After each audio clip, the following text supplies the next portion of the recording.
Welcome to Positive Philter with your host, Philip Wilkerson, a podcast that focuses on friends, family, health, and career, with a little self-help along the way. Please join me in this journey for self-improvement, and I hope what I have to share will make you a better person, thus making the world a better place. I hope you enjoy the show. I hope you enjoy the show.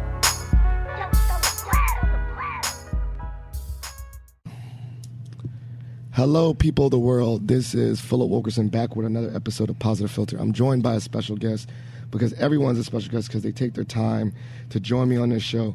I'm actually joined by a leader within Alpha, and I'm going to give this explanation because, I have some listeners that are like, Philip, how quickly are you going to tell us that you're an Alpha? And I'm like, the first time I meet you. But I'm joined by our immediate past district director. And so for those that are affiliated with different organizations, you know that we have probably a community, a state level, regional level, and so forth. So when we say district within Alpha, that is our state. And so this good brother joining me was the main Alpha of Virginia, the best state in Alpha, I would say. They always joke, so goes Alpha. Well, if goes Alpha South, goes Alpha or something like that. Well, if Virginia left, man, you're gonna miss a lot of good Alphas. That's all I'm gonna say there. But I'm joined by the immediate past district director, Fred Scott. He's a mentor, a leader in education. He's actually been on my show before. Yeah. I don't know. Was that pre-pandemic? It had to be. I don't Something remember. Like that. And so he's back again because he's on a new venture right now that he's got the leadership of Alpha done. He got some more time on his hands. He's going to share with us his new venture. But before we get into it, Brother Scott, can you just give the listeners a little bit about who you are? Well, first of all, Brother Wilkerson, thank you for this opportunity. I'm excited about being here. And to all of my brothers, I really appreciated the opportunity to serve. And in that role, folks who are in the D9 knows the understanding of serving, not even at a chapter level, but beyond that. But let me just tell you a little bit about me. I spent about 34 years in K through 12 in education. And in that role, I served as a teacher, a curriculum specialist, a director of instructional technology, a principal, school principal, PD and HR. And in that time frame, I love the aspect of one thing, making a difference for kids. And working with adults. So those two pieces are who I am. The other part I want the listeners to know is beyond that, now I have spent 6 years in the corporate world, in the ed tech world, in multiple positions, and I'm currently a solution engineer. So I'm still replicating and working out there in the market. And I've been in 40 states and Canada, making an impact there. And two words I have to say, Brother Wilkerson: value and impact is what Fred is all about. So to the listener, I am excited about talking about me, but most of all, talking about you and the value I can hope bring to you in this podcast, as well as this new opportunity that I have. Yeah, so I know, I think we talked about leadership, and I remember you explained the Fred method. And we're going to go, I know you got the... Go right ahead. Yeah, you got, and we will get to your new venture. I'm going to keep on saying new venture until you drop it on this, but... leadership is integral to your journey. Maybe for the listeners that listened to that previous episode or new people, can you reiterate your leadership journey, and then maybe that Fred method? I copied that too, and I did the Philip method, but I want to hear about that, and then we'll go into our main discussion today. I was told very early on by a teacher in high school saying, "You have played a great role as the Indian. I want you to not second guess yourself and begin to explore the opportunities as a leader." And my first role was in college at Hampton University. And I was the first and still the only to lead the yearbook staff for 3 consecutive years and won 2 years in a row award-winning books. That's a part of me from back in the teen stage. But it taught me a couple of things about working in a collaborative space, having strategic goals with people and for the organization. But keep in mind that whatever you're doing in leadership, it's to empower others for their success. And I've taken that piece through not only when I was in college, in my education life, and now in the corporate life. And I'm continuously wanting to do that. And leadership, and he has thrown the hint out there. Yeah. When I ran for the VACPAT president, Fred is my name. Yeah. And I would always say these 4 things. The F stands for facilitate. Mm-hmm. The R stands for renovate. The E stands for educate. And the D stands for develop. And I wrote that when I was a teacher because I was looking at myself saying, as I'm trying to bring in mathematics, technology, leadership, and all those things, who is Fred? And I had to write that out in an essay that I was writing for getting into Columbia University as a grad student. And it stayed with me. And I don't deviate from that. And that's my core piece. And as I talk a little bit later about my ikigai, once you know your core, people will know your core. And that's where I am with the leadership. And now there's different type of leadership styles, and there's leadership in general. And one has to adopt the different type of styles that is going to work for them. But they need to be aware of those type of styles. Now, you did ask a question about my leadership, and I will consider myself more of a situational leader. One who will understand how to coach, direct as necessary, delegate, and mentor. So that's basically my style, but it's also incorporating collaboratives in a shared space. I love it. And now I think this is it, the full circle moment, because I never knew that you had 3 years and your book. And that's the key word right there, book. You are now an author of a book. And I was like, we're going to get to it. And so, wow, this started in college days and now you're an author. And this is why we really want to connect, because this was a new journey for you and something that's quite exciting and you're really passionate about, but also like this is new, right? And probably took you out of your comfort zone. So please share with the listeners this new venture, this new thing that you're dropping on the world. Let me give you a quick rundown. I was a keynote speaker for a Founders Day program and did the work, served the others. Once I finished, I got a great standing ovation. And one brother who was sitting in the audience said to me, "Brother Scott, where's your speech?" And Philip, guess what I said? I didn't write it down. You didn't write it down? I thought you, okay. And he said, "What do you have?" I said, "Just an outline." He said, "I've heard you speak 3 times. And you got all that at the top of your head?" And I said, "Yes." Yeah. And out of that, he said, "Fred, you need to write a book." And thank you, Brother Youngblood, for pushing me. And then Brother Powell said, "Hey, you should write a book." And I said, "What am I going to write about? What am I going to write about?" Well, I didn't want to say, okay, my story is boring. Not to say my story is boring, but I think understanding the journey of how to get your talent is one that really helps and resonates with me with other people. So I was saying, what am I going to write about? And it hit me one day. Well, I've been working for this company called Power School.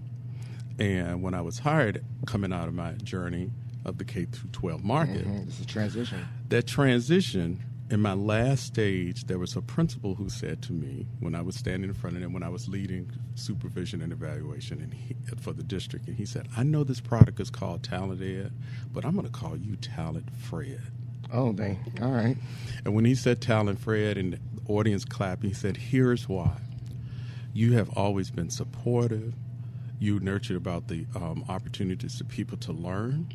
You are very good at visually displaying information and articulating what we need to do. And you have transcended beyond just the product. It's you that's helping us to be the best person." And at that several months back, I went, TalentFRED. How can I write this book about TalentFRED? But then I wrote and said the book title will be TalentFRED, Unveiling Your Potential. And so the reader gets to walk through not only my journey and giving examples of that, but I'm walking them through their journey and what they can do, because it's talking to them. And in each part of all the chapters is giving them exercises. So what does talent mean? And so you heard me say the acronym for FRED. Yeah. So I took the acronym of talent. Yeah. And I said, if this book is about the reader, the first thing they need to do is to triumph themselves. That's the T. Okay. So triumphing you. Then the A, how can I achieve my best skills and talent that I want to grow, whether it's in my career or in my profession. Then the next stage, I said, now the next part you got to do is once you identify the achievement of the goals, the strategies, etc., now you got to lead yourself. Yeah. And we're talking, it's funny because we're doing the Alpha Leadership Academy. We split it up into 2 parts, and one of the part was before you can lead others, you got to lead yourself. Lead yourself. You got to lead yourself. Your mission statement for yourself, your personal, all that stuff. So that's okay. That's and I great. make the reader walk through what does that look like, and then building those habits, all of those components.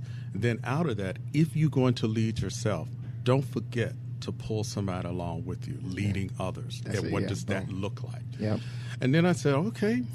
Then the next stage is let me educate myself on the best of out there in that industry. If you say, I want to be this career or that career, that is important for one to do that and educate about the best practices out there because that's important. Yeah, like you realize that I always joke about this too, and I love these sections, that a lot of things we think are unique to our experience, but most times people have paved the way before us.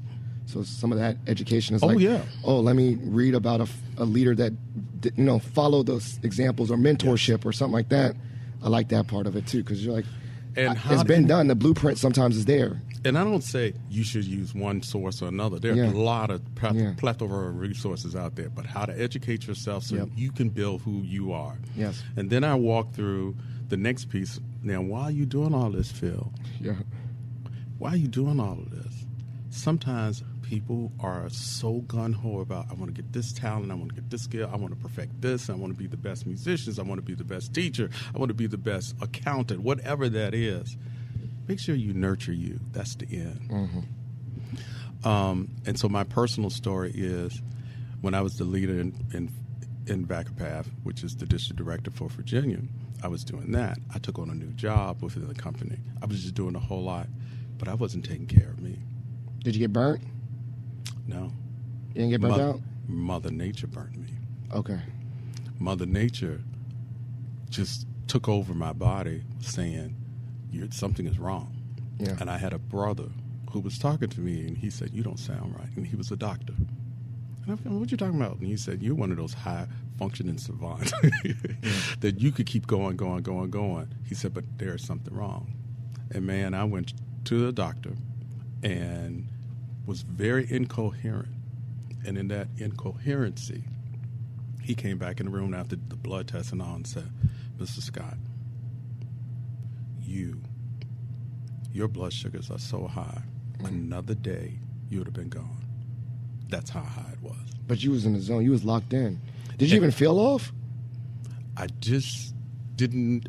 I was so busy in that zone of always doing, and I could do that, and others couldn't see it. They didn't know it. I was trying to do my certifications on the job, of an engineering job. I was trying to do all of that, plus run the organization. I wouldn't let on. That was my challenge. And when he said, you're not nurturing you. Or listening to yourself. That moment, I looked down at myself and I said, this is the age in which it happened to my dad. And he passed away. Yeah. That was my eye-opener. So I had to take care of me. So when you're trying to develop and you're doing all those things, make sure the social, emotional, and physical part you take care of, so you're able to do those things I just mentioned, and the talent to achieve, to lead, to maximize, to educate. And then the last thing, the last T, now you got to thrive beyond yourself. And then thriving is, once you start setting that standard, okay, that's great, don't rest on your laurels, keep going. And that thriving is something that'll fuel you to go, what's the next opportunity? So people have asked me, Fred, you have done a lot of different jobs. You've even navigated through some challenges, but you still are always learning something new. Okay. That's what the thriving. And it's there's nothing greater than to, once you hit that benchmark and go, oh, that was great, that was good, but don't stay there.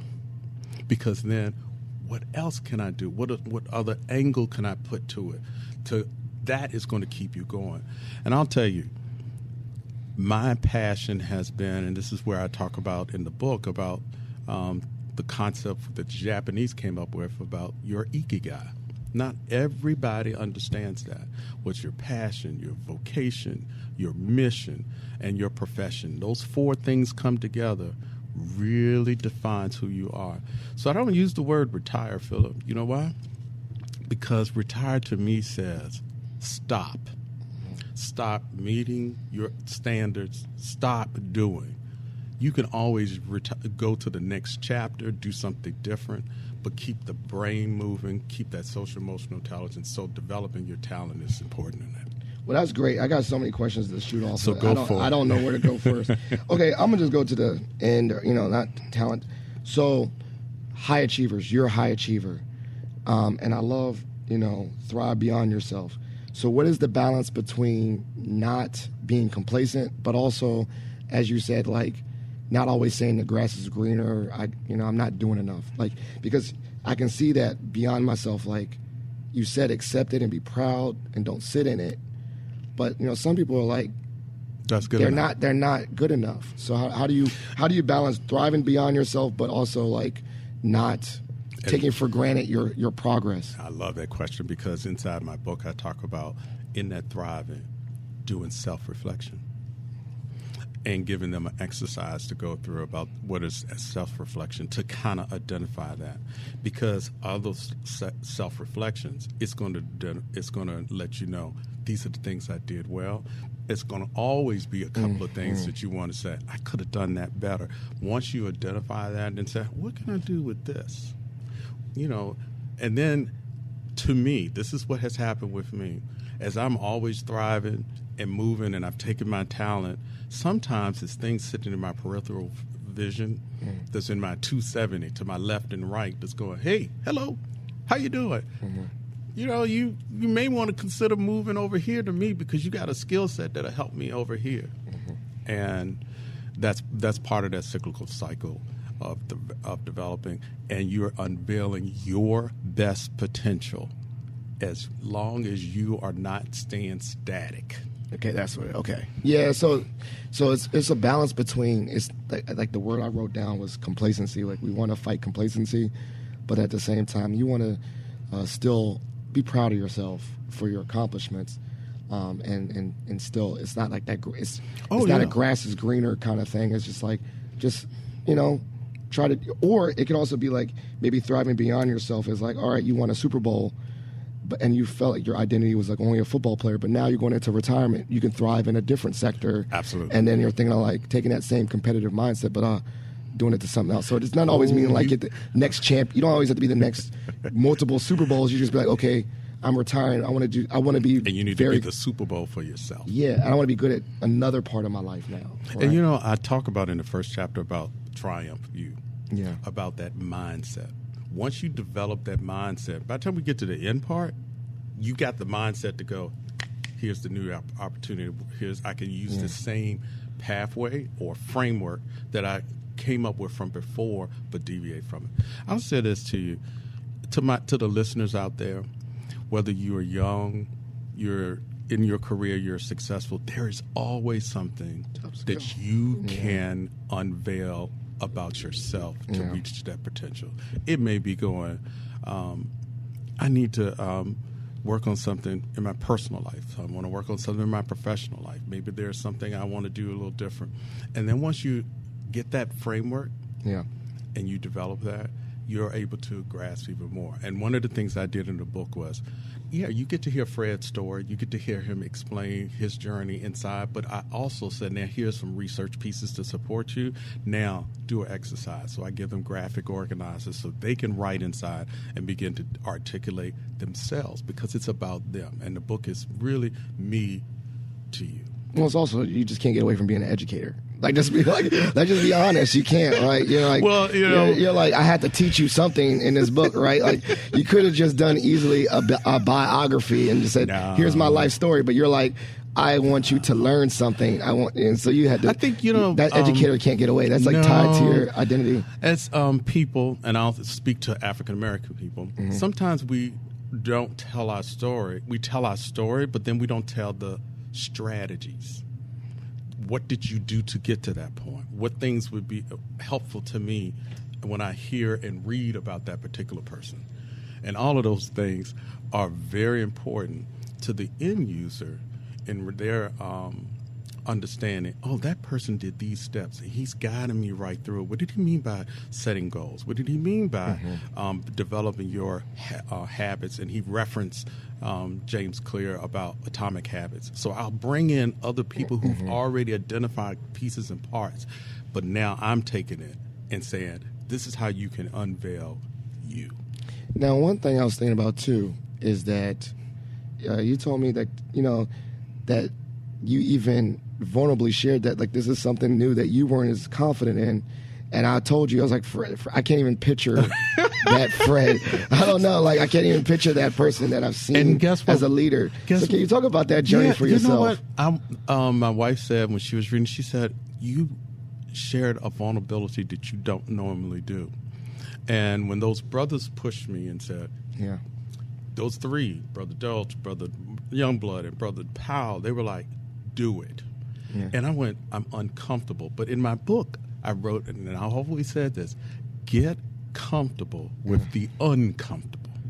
And so the uncomfortable part was, okay, I got to get the ideas down. And Brother Powell said, just get the ideas on paper, just go for it. And for several months, I think about 5 months completely, I just every day was writing. But then when I was writing, I was like, ooh, tell your story. Ooh, tell some research. Ooh, create some kind of graphic organizer so they can say, well, he just told me all of this stuff. How do I apply it? So I was really afraid of that. But that uncomfortable piece brings out something. Was exciting too, though, right? At the same time, it was extremely exciting. So that's what fuels me. Yeah. And one of my former colleagues, I was talking to her last week, and she said, when I met you when you were 21 as a teacher, all of us were saying, this one is going to go way beyond what we can imagine. And I was like, she said, Fred, first of all, you took the art of teaching very seriously about how to master that to get kids to learn, and the art of pedagogy and instruction. I love that. And then she said, then you saw, this shows my age, when computers first came to class. Oh, you went lit up. Like, you was doing it. It's like floppy disk. Apple and on. And I went, this is an opportunity. And people were going, no, we shouldn't. And I just said, I need to learn. Let me figure this out. How can I tap into the kids' talent? And I'm most proud of my former students, especially the ones from Richmond Public Schools, and even the ones I did work with in Chesterfield, and the kids I led as a principal. But the children I had in Richmond Public Schools, I thank them for the opportunity to help me grow who they were. I wasn't trying to infuse my love and art for mathematics, in which I taught. I saw the beauty and the symphony of that subject resonating with technology and all the other components to help them to learn. And I'm so proud of so many of them have gone and done exceptional things. That's to develop you and the other person. If I can help somebody as I pass along this life, I know my living is not going to be in vain for every kid, for every young adult, for every college student, for every brother, for every person I've come in contact. There are two things I always say. Fred, make sure your value and your impact come to them, and then you see that reciprocated out of them. Yeah, it's amazing. You know, one of the things, too, I think about, you already spoke about it, right, is learning within the process, learning. So how did you learn about writing a book? Did you seek mentorship? Did you, where was the learning aspect for you in that process of the book writing? You know what, Phil, a great question, because I went, what is this process? So I said, Fred, you're really good with technology. Let's go online. Let's see what they say. Let's look at YouTube. Let's listen to some videos. Let's talk to some people who have done it before. Yeah. And what angles they had to say. And then I said, all right, it's like a puzzle. I got these different pieces and these different puzzles, and I started to lay them down. And I said, I got it. And once I started, I couldn't stop. It was almost, my wife said, what are you doing? You're still working on it. Mm-hmm. 5 o'clock, right when work was over, virtually, boom. And then every Friday evening, Saturday, all day, Sunday, I just kept going. You got a system, yeah. And I don't know what other authors' systems are, but I didn't want to tell just a life story. I wanted to have a practical guide. Yeah. Was there a point? I mean, I know you said you're always talented. The ever-talented Fred. Did you incorporate your leadership, the Fred method, into that? Because I did. I see the word talented, but I also see Fred. Once again, that reiteration of your leadership style. Especially, there are little snippets in that said, okay, if I speak on a particular piece about what does communication mean as a person or as a leader, then I speak to something I did in one of my previous roles as a leader to speak to that. Adaptability, demonstrating how you can handle setting goals. All of those things, all of those positions I've had in the past resonated with me, and I talk about the best of those. Now, those things that you fail at, those are the things you learn the most from. Yeah. But let me share this with you, Phil. My 2 parents were very high strung, but they had high hopes for me. And my father would always say, as you're going through your journey and there are things that you want to do, don't sit back and say, I wish I would have, should have, could have. Do it. If it's on your brain, do it. And I heard him say that. And then my mother always said, now, once you achieve and you hit that plateau, a particular plateau that you want, that's not the end. But then she'll say, make sure you share with yourself and others. Don't play me cheap. Okay, I like that. Can we go further? Is that the value part? Don't play me cheap? Can you, deeper in that one? I like it was a big statement. Yeah, it was. But she would go, when you set a goal, and you do a process, and then the assessment piece, and you complete it, and others thought you weren't able to do that. You shouldn't have been able to do that. Several things I've done, people go, no. The yearbook from Hampton, they were like, no, this HBCU can't win a national award on that. And we did.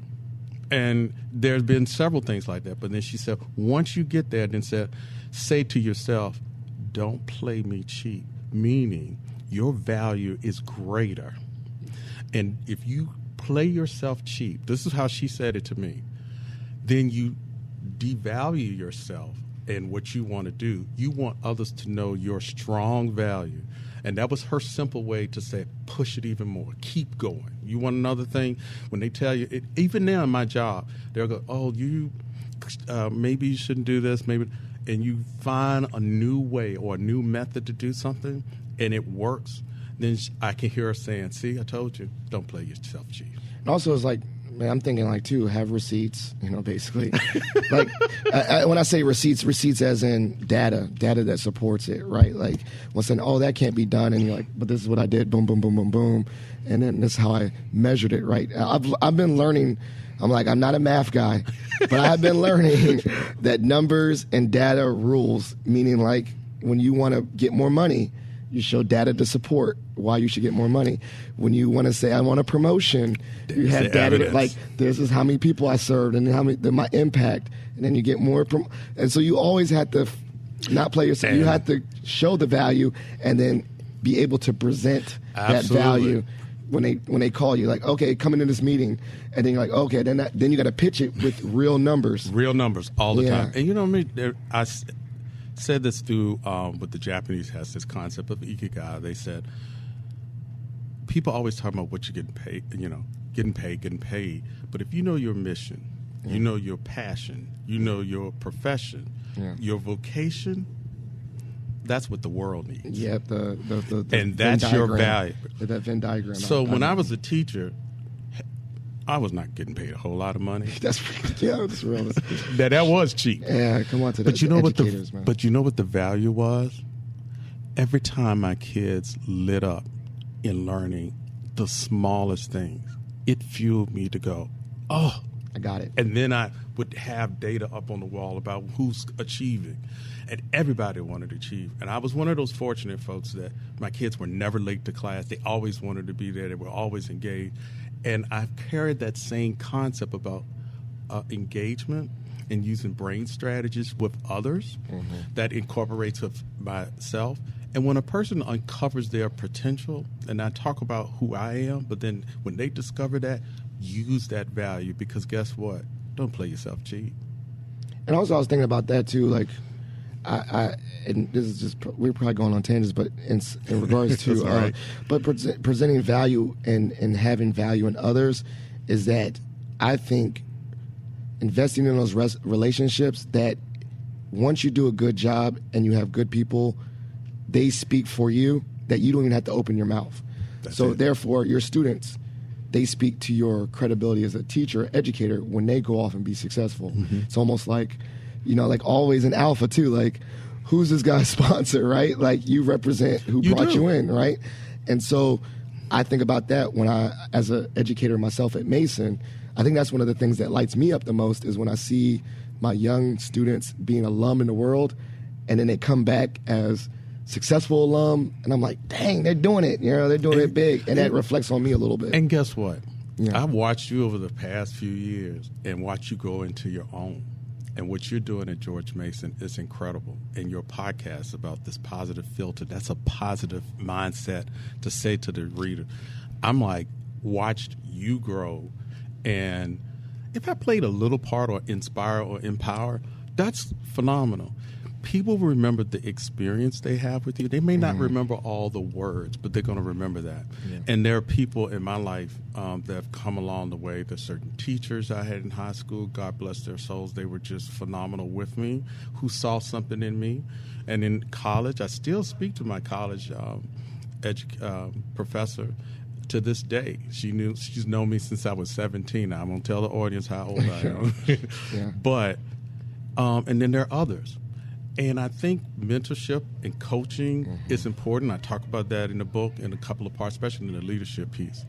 But you have done a phenomenal job. Let me just say that you have unveiled your potential by having a platform to bring in different people. So congratulations to you. Oh, Joe, I mean, I listened to my old episode. I need to listen to the old one with you, because I remember, I think for me, my podcast serves as like an archive of leaders and people, and I listen to it, and it's like, basically it's just the way that I'm reiterating the messages, and I'm like, you see me, I'm taking notes. Like, basically, this is my way. This is my resource of education, is collecting stories from people like this podcast. So I'm so glad you did that. And you know what, Brother Youngblood, God, and thank you to him. He said, Brother Scott, I was taking notes, just taking notes. And it's like you came with stuff at the top of your head. Why did I say my opinion? Because that's Dr. Christian would get on my case on that one. Yeah. Once you get into your zone, that you are able to provide value and you know your ikigai, make sure you start bringing others. Yes. And in our African American community, sometimes the self-esteem is down, yes, especially among the African American boys. I was lucky to have two very artistic parents who understood performing and visual arts. And they nurtured that within me, even though my father was an opera singer, my mother was a classical pianist. You know what? She was like, you're going to learn the piano. And I said, no, I want to do the flute. And she was like, no, you're going to get the piano. And I stopped. And I said, Mom, I really want to pick my own. And because I had a great music teacher, he said, in the third grade, he's already mastered the fingering of the flute. And she said, okay. I need him to develop his own talent. Yes, your own. Okay. All right. Well, okay. I got to go on a branch off on that, because I was thinking about, like, I see so much potential in my boys. I see so much, my two young boys, Miles and Bennett, and I think this is a great lesson. How do we not turn our kids into mini-me's? Because I saw that, right? That light, right? Like, and then how do we not do that with our mentees? And I think just in general, when we see the talent in others and say, okay, I know I'm talented in this, but they got to be different, right? Like, they got to be themselves. That's why I was like the mom part. Like, that's a great lesson about recognizing talent in other people, but their talent doesn't have to be exhibited the same way or yours. I'll never forget what that music teacher said to my mom. Your son has been taught by you the art and science of music. He knows how to read it. Now we're going to have him transition to an instrument that he's gifted at. And so she said, okay, son, I'm going to let you do your best, but don't settle like others. Just don't settle. I want you to all, and then when you do it, that's why I told you. Yeah, don't play cheap. I love that. Play. And then my dad would say, and he was a gifted opera singer, and he got accepted to go to Juilliard and could not go because of the war. And he said, in your life, if you have an interest of something, don't sit back and say, I wish I could have, would have, because you're going to regret it down the road. I haven't regretted anything, because anything that I wanted to try, I at least tried, because I learned from the failure. Yeah, and also I love that poem or that speech by Teddy Roosevelt, like, oh yeah, those timid souls and all, like the man in the arena. I say that every time I have to talk in front of a lot of people and I get a little nervous, I say man in the arena, but also just reiterates, like, I'm doing it and I'm not scared, like, I'm gonna try. And I'm gonna come back to you what you said about your sons. Yeah, you can see in children what things they have an affinity for. Yes. And that's the gift that I had by learning about kids for early childhood on up. And even when people come to me and say, oh, Brother Scott or Mr. Scott, oh, I want to be like you. Well, I appreciate you saying that, but I want you to be you and the best. So let's talk about what things you can do. I can share with you several things. But kids, the world is open to them. There are a lot of talent out there. So with your two boys, have a conversation about what fuels them, because guess what? They are in their early stages developing a roadmap. They're malleable, yeah, for sure. And I think about, it's not only physical, emotional gifts, like which one's, not say more empathetic, but it has a natural inclination to be more empathetic and huggy and all that. And I didn't get that. I didn't get that as a child. And sometimes my kids, they are very affectionate with me, and which I can accept. But we have to be open to let them express, let them communicate, and be the best. Parents, we're going to make mistakes. Yep. We're going to make mistakes. Made a lot. Today, already. and my wife will say, who we met in 6th grade. So I've known her a long time. And she told somebody, oh, I'm going to marry him. I was like, you didn't tell me that. And she said, I saw something in you. But I didn't see it in me. As much confidence as you know about who I am, that's the vulnerability, because I was not as self-assured. My parents had high hopes, and I was like, why are they pushing me this hard? Why are they pushing me this hard? Not only I'm the first child, but what the heck? So the expectation, and my mother said before she died, and my father did the same thing to me before he died, I'm so proud of who you are and what you have developed, which you went beyond what we expected. That would light me up. I mean, that's a high bar. I think that's something I already, like, mentally already think of my kids. It's like, I feel like they're already going to be bigger and better than me. Well, and and I'll say this. I still told my kids, I'm not expecting you to be me. Because my daughter said one time, well, you went to an Ivy League school and a great HBCU, That's my path. Whatever your path is, I'm going to support you on it. So whatever your children's paths are, you want to help them to develop that. Because when they don't, they find other people to pull them into other paths. Yeah, okay. I want to go in that too, because I like because I like it, right? Like, if they can't come back to their home base, they're going to go to a bad base, right? I like that. And parents, sometimes they feel they're not equipped, and there is no book that's given to parents once your children is born. This is what you do. Because I had a child that was born premature at 1 pound 12 ounces. No one told us exactly what you have to do, but you got one thing that you should have for your children, and that's love. Yeah. Now the love, I like that. That's a good part. Love for yourself. Nurturing yourself. I think that's the love part. That's that in the book. I think it's the in the book. It's an important part of your journey. How important is nurturing yourself as a leader? And loving yourself, because you've extended so much love to other people. You extend love to your students. But that's a critical part of your story. Because I was so focused on achieving, leading. educating. I was just doing all that stuff. And then my eye-opener going, you're one of those people, just keep going. And on August 31st, 2021, that was my eye-opener that you cannot no longer do that. You're going to have put self-care, mental, and because you're going to be no good to anybody else. Okay. And at that moment, when I looked at my doctor, when I shared that story, and he was like, I've had you for years, and you have overcome prostate cancer and a lot of other things, but this right here... Scared them. He was so scared because he said, you are so high-functioning that you could have just dropped off the face of the earth. And to my primary care physician, because he cared about me beyond being my physician, he would call me every day for the first 30 months. I still was trying to lead Alpha. I was trying to finish my certification, but then I was pulling myself back, take little things to start taking care of your mental being, start doing the exercise, start changing what you eat, start incorporating more water, start doing intermittent fasting, because I had to get this weight off of me. So everybody keep asking, how much weight have you lost? 50 pounds. I haven't celebrated that. I've celebrated having a better me. Yeah. Well, I was also thinking about this. You know, you're able to achieve when you rest. Did you notice that you hit another level when you were able to take care of yourself? Yes. How so? Once I saw data analysis is going, got to get your blood sugar numbers down. Got to start doing your exercise. So I start tracking it on other tools.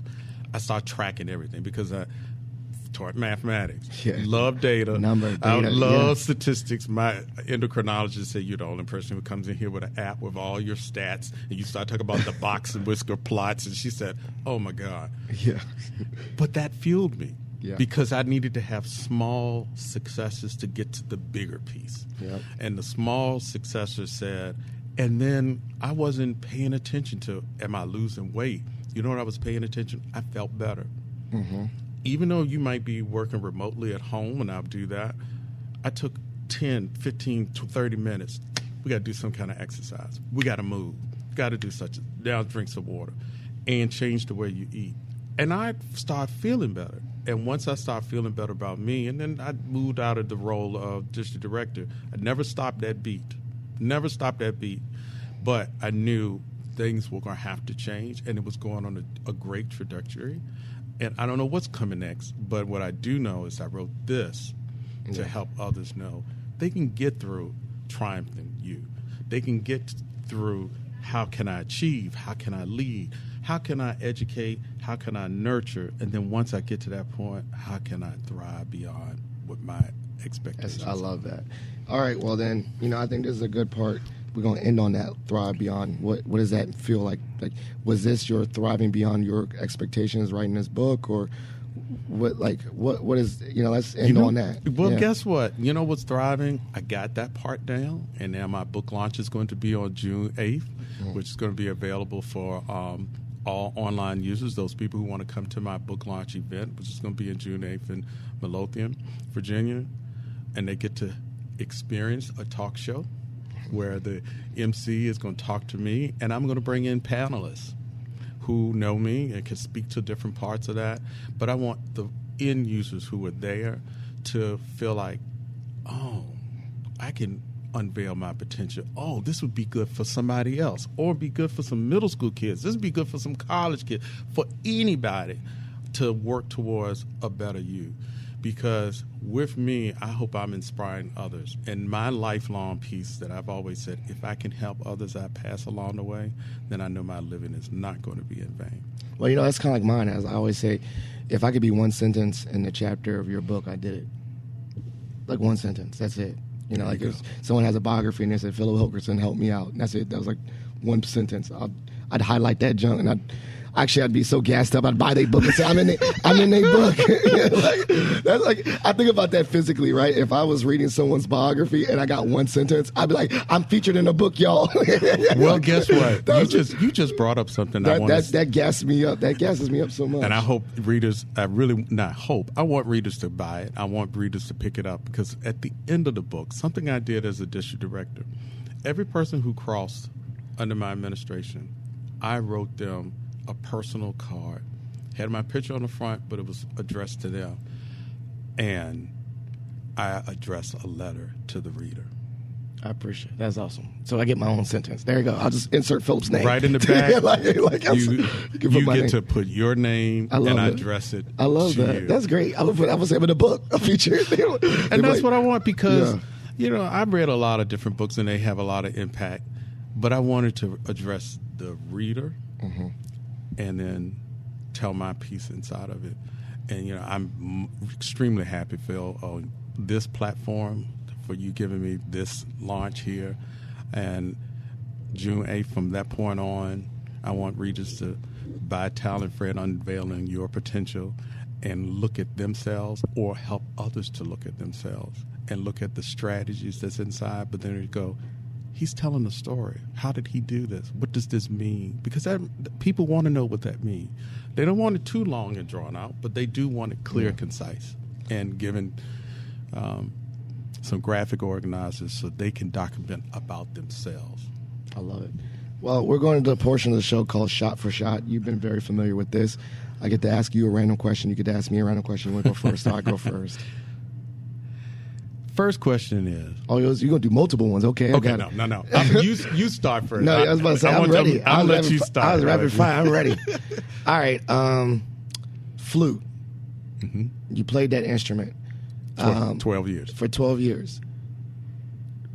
If you could play another instrument, what would it be? Always wanted to play a piccolo or a oboe. And why? That's why I should ask why. Why another instrument? The sound.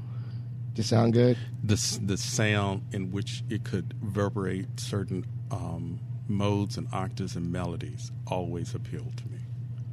And then I'm going to say it one more time. Then why not? Why didn't you try it? I was so focused on the flute. Yeah, okay. I was really focused on that flute. And once I finished high school, I was done with the flute. Okay, there it is. Okay. But I picked up the appreciation of other music from my parents, so they always brought me. So I wanted to hear other people sing. Mm-hmm. And I learned to sing because I had no choice.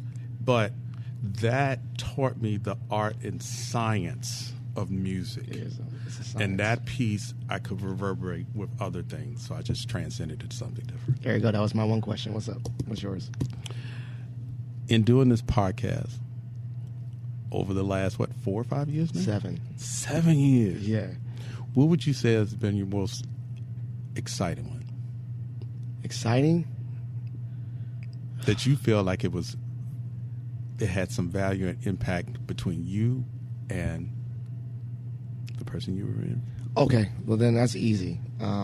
If you're talking about like actual, yes. I don't want to say impactful. It's going to go with 2 episodes, and I say this every day, and no shade to you or any amazing guests that I've had, but the 2 most powerful episodes for me are the episode that I recorded with my father, about his experience being the first black gentleman at VMI, wow, and also like him sharing things that he never shared with me, but then he can supposedly share on a podcast 100, talking about he was crying, like he was scared about failure and all that. And I was like, you literally never told me this story, and now you're telling the invisible audience, But guess what, Phil? I learned so much on that. I wish I could go back and get that. For you to do that, you're going to always remember that. So that one was very powerful. And then the other one, obviously, without being said, is the last episode I recorded with my father-in-law, Jeff Kirsch. He passed away. And he actually talked about this experience of living together. And for me, it's impactful because I still listen to it just to hear his voice. So those were like the 2. And I also listened to the one with my dad over again just to be like, okay, when I'm feeling down about my leadership journey or what I'm doing, my dad wasn't perfect. Like I always put my dad on a pedestal. And so hearing that, I'm like, okay, my dad's normal. See, so those were the two most impactful episodes. If I could go back in time and get the verbiage, but I do have my father singing still on media, and my mom, and because they were just exceptional at their work, so value that. Yeah, and I've gotten more comfortable. I say it's funny, it's like I hate my own voice and I have a podcast, but those ones I can literally I'll randomly, just out of nowhere, I'll listen to those. Just listen to them while I'm at work, and just to hear their voice. My dad's still around, so obviously I can call him and talk to him about this, but just to hear that side of him was very impactful for me. And then for my father, just to hear his voice. My mother-in-law hasn't listened to it. My wife hasn't listened to it. My sister-in-law It's going to take them time. It's going to take them time. And I'm not saying that I want them to listen to it, but for me, I had to dive into it. Like, I wanted to. He was a mentor to me. And I was like, That's amazing. Sometimes I just listen to it and think of, like, what I'm going through and what he would say to me. That's not even related to that podcast. Yeah. Only thing I have that I can pull in is hearing my father sing at my wedding. That's powerful, too. And he has such a beautiful operatic voice. And every time we listen to it, it brings tears to my eyes. It brought tears to everybody's eyes. They were like, your father's voice. And his life was music. Yeah. My mother's life was music. But out of music, yes, I appreciated that. That's why I decided to teach mathematics and learn about teaching and learning. It's the father of math is the same father of music. But for you to have a podcast with your father is amazing. And I'm glad I had this opportunity to talk about run it back. Not only just Fred, but my book that's coming out called TalentFRED, Unveiling Your Potential. Once it's released on June 8th, I want everybody to buy it and then say, put a plug right there on Amazon saying, this was a great book. If you so necessary, I really want you to do that. Yeah. And especially to the folks who do know me and those who are learning me to see. Well, I'm actually just really impressed. Like, as soon as you say, yo, I got this book, I want to be on your podcast, I felt honored that you felt like this was one of the mediums to get your word out. You're the first. Yeah, so I appreciate it. Well, so actually it's just a good transition. We're into the part, shout-outs and plugs. So shout-outs and plugs, show love to anyone you want to show love to. And then plugs, obviously, you reiterated the book, but maybe the website or anything that you want to share additionally. And then we'll make sure that it's in the show notes. Well, I want to give a shout out to my wife because she's been very supportive. Even before I got on this podcast, she was calling me. You better shout out the wife. Yes. I wanted to give her a shout out. I want to give a shout out. I can't name every single person that's impacted me from high school to college, from teaching, all of those folks, even to the corporate world. I want to shout out to all of them. I also want to give shout out to the three brothers who inspired me, Brother Youngblood, Brother Dolge, and Brother Powell. Thank you for that inspiration because it fueled me. And I want to give out a shout out to me. There it is. That's like hell. Yeah. I want to shout out me because I unveiled something new in me in this process. I like it. So in this process, that plug is when the book is out there on Amazon, and also if you said, can I contact you, Fred? It's TalentFRED06@outlook.com. Send me an email. Let's talk. Let's connect.